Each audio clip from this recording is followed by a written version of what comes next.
उत्सवास येणाऱ्या भाविकांचे हार्दिक स्वागतोत्सुक श्री संतोष विठ्ठल गावडे,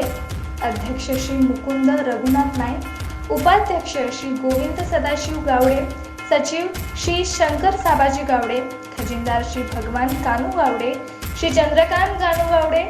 श्री आत्माराम सखाराम नाटकर्णी, श्री सूर्यकांत जगन्नाथ मालकर, श्री भरत अंकुश जाधव, श्री दामोदर महादेव पवार, श्री शिवराम बाळकृष्ण मेस्त्री, श्री प्रकाश महादेव भाईडकर, श्री संतोष गोपाळ पायरे तसेच सर्व ग्रामस्थ तथा भक्तगण निरवडे भूतनाथ देवस्थान।